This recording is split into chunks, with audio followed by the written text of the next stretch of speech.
តោះដល់មេរៀនទី15រៀនអំពី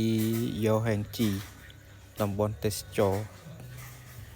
នេះគឺតំបន់ទេសចររបស់ប្រទេសកូរ៉េអ្នកទាំងអស់គ្នា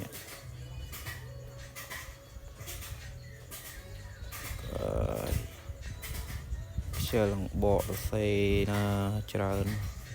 អ្នកទាំងអស់គ្នាគ្រាន់តែទន្ទិញស្ដាប់មើលសរសេរទេអហ្វីអ៊ីលវគ្គស័ព្ទទី1យោហែងជីតំបន់ទេសចរសានភ្នំធុងហ្គោលរោងភ្នំរអាងភ្នំ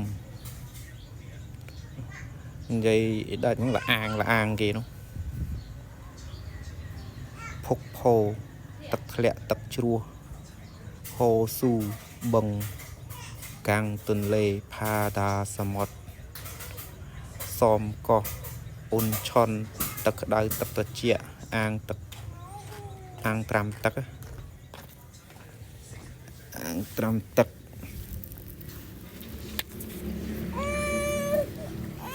ចាំបាច់គួយអើដេកពីលើតើយោហែង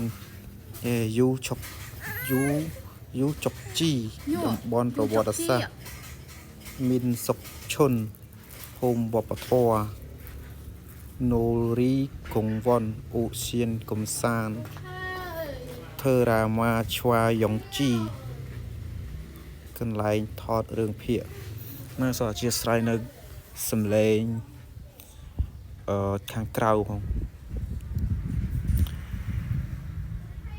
រឿងថាប់តាស្រស់ស្អាតយូមញងហាដាល្បីល្បាញខ្ញុំឈីកាជូតថាទេសភាពស្អាតសារ៉ាមធឺរីឈិនចលរ៉ាដាមនុស្សទាំងអស់រស់រាយរាក់ទាក់ដល់វេយ្យាករណ៍យើងអាផូដាឬក៏អផូដា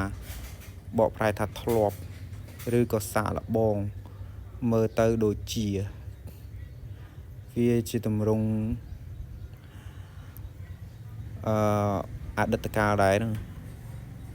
មិនអនាគតកាលអតីតកាលនិងអនាគតកាលវាខុសគ្នាអនាគតកាលវាជារឿងមួយដែលមិនទាន់កាត់ឡើងវានៅថ្ងៃមុខបើអតីតកាលជារឿងមួយដែលកាត់ឡើងហើយតើឥឡូវយើងដកឧទាហរណ៍ជេជូដូអេខាផាត់សយ៉ូតើធ្លាប់បានទៅនៅជេជូដូទេកោះជេជូដូហ្នឹងឬក៏ខេត្តជេជូដូក៏បានដែរអាហ្នឹង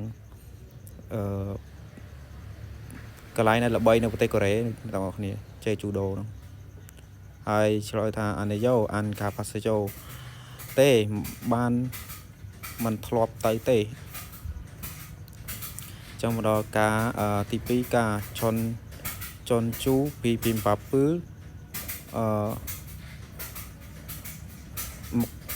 មកកផាសយ៉ូតើធ្លាប់បានញ៉ាំបាយចុនជូទេចុនជូឈ្មោះចុនជូគេហ្នឹងមិនអត់មានបកអីទេណាឆ្លើយថាណែមកកផាសយ៉ូបានធ្លាប់ញ៉ាំសាកល្បងញ៉ាំក៏បានដែរធោអានស៊ីនឺនយោហេងឺ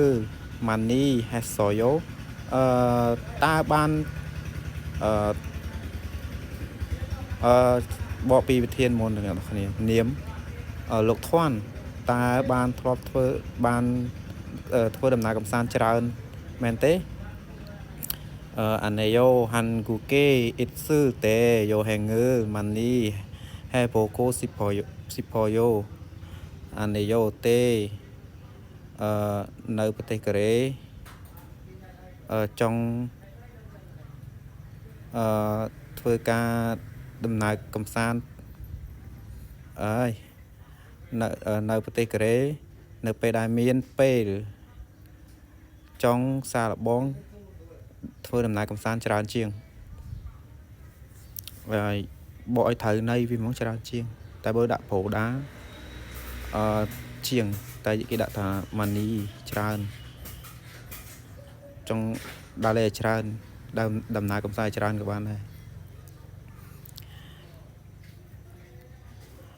ភាសាកូរ៉េយើងបកគឺបើថាឲ្យត្រូវពាក្យវាហ្មងគឺអត់យល់ទេបើសិនយើងចេះកាត់ន័យវាបានយើងយល់